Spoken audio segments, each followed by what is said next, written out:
ছবিটা আমার কাছে থাকে, কিন্তু আমি কোনোদিনও তোমাকে দেখাইনি। আজ দেখাচ্ছি, তুমি নিজেই দেখে নাও।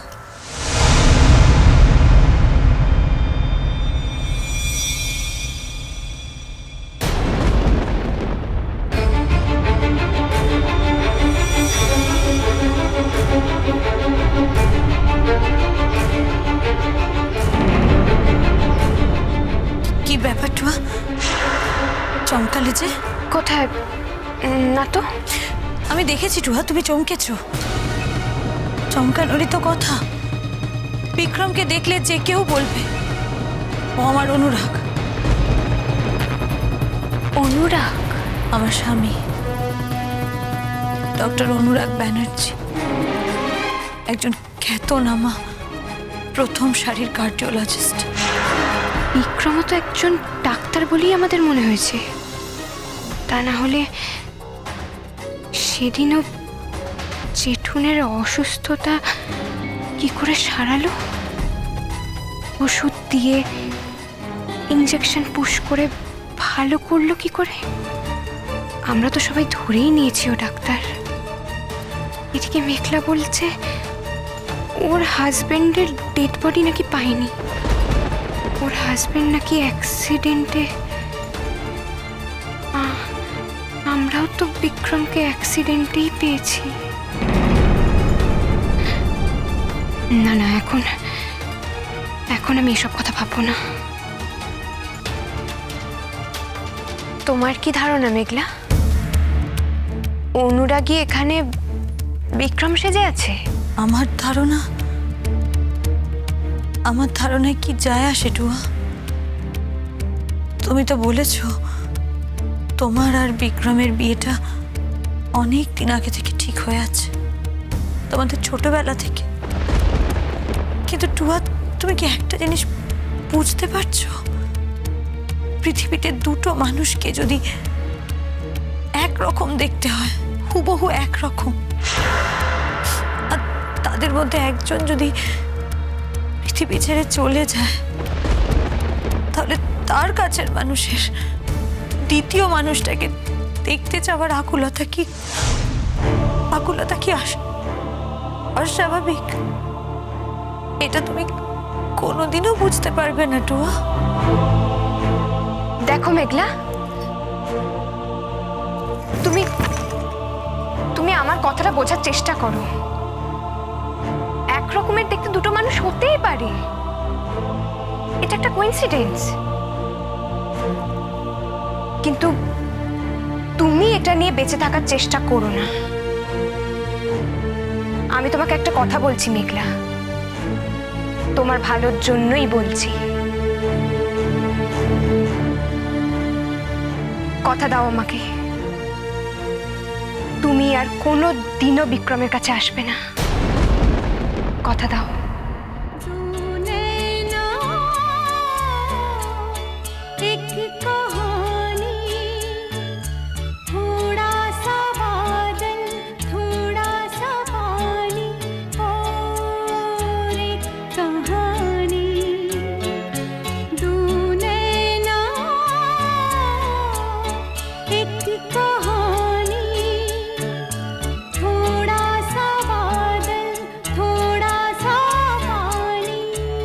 জানো মেঘলা, বিক্রম অনুরাগ নয়, তবু কেন তুমি অনুরাগের কথা মনে করে বিক্রমকে দেখতে আসবে? মেঘলা, একটা কথা বোঝার চেষ্টা করো।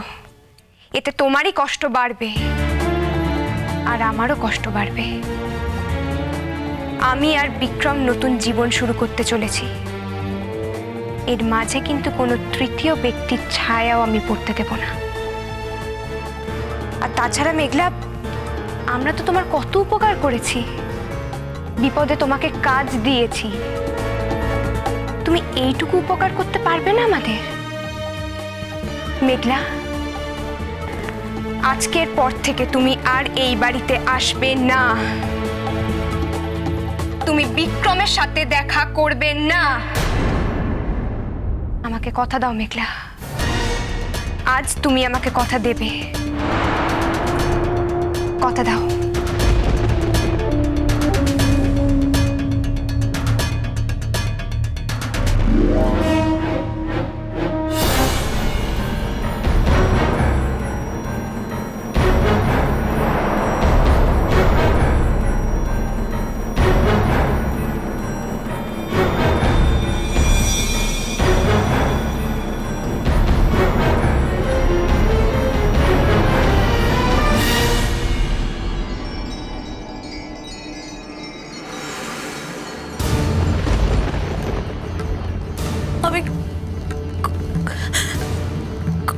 দিচ্ছি টুয়া, তোমার স্বামীর মধ্যে কখনো নিজের স্বামীকে আমি আর খুঁজতে আসবো না,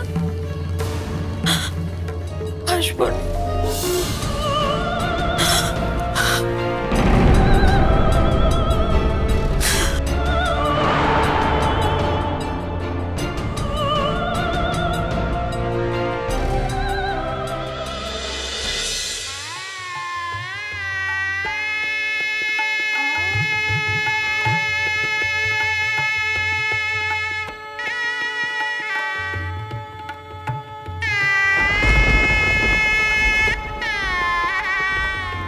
কি ব্যাপার, আপনি এখানে এভাবে একা বসে আছেন যে?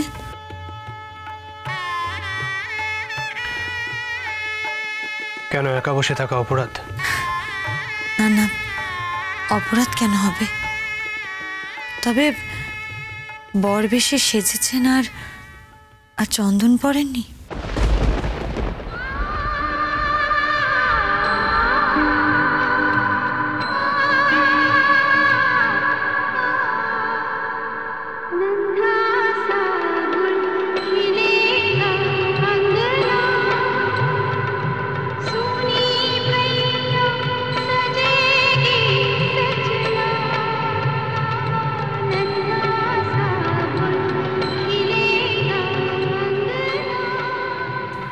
আপনার তো দেখছি সাজটাই পুরো হয়নি।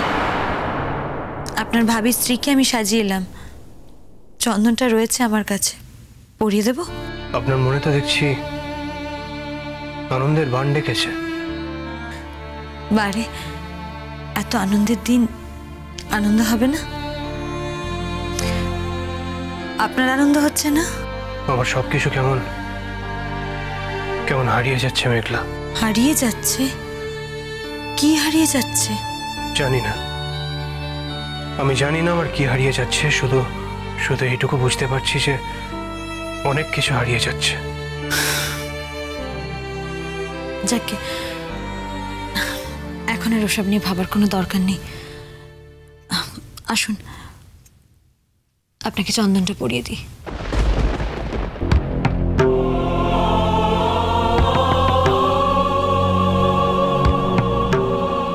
কি হলো? জানি না, মনে হলো যেন সারা শরীরটা ভেতর থেকে কেঁপে উঠল। আপনি ছুলে আমার এরকম সারা শরীরটা কেন কেঁপে ওঠে মেঘলা?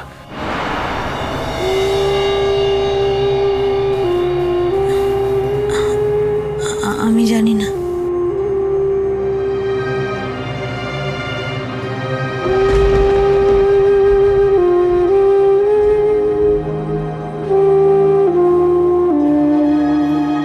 মেঘলা, আপনি কথা দিয়েছিলেন বিয়ে হওয়া পর্যন্ত আপনি এই বাড়িতে কাজে আসবেন।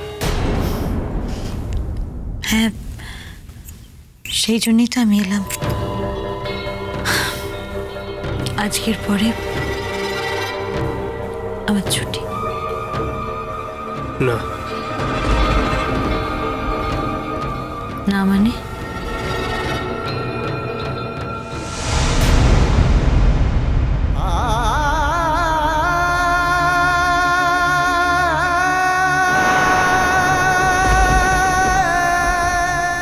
কি করছেন? আমার হাতটা ছাড়ুন প্লিজ। দেখুন, এতগুলো লোক বাড়িতে, কেউ যদি একবার দেখে ফেলে আপনি এভাবে আমার হাত ধরে আছেন, তাহলে বুঝতে পারছেন কি হবে? দয়া করে আমার হাতটা ছাড়ুন। দেখুন, আপনাকে তো কেউ কিছু বলবে না, কারণ আমাদের সমাজে ছেলেদের কোনো দোষ হয় না। যত অপবাদ, যত কলঙ্ক, সব শুধু আমাদের মেয়েদের।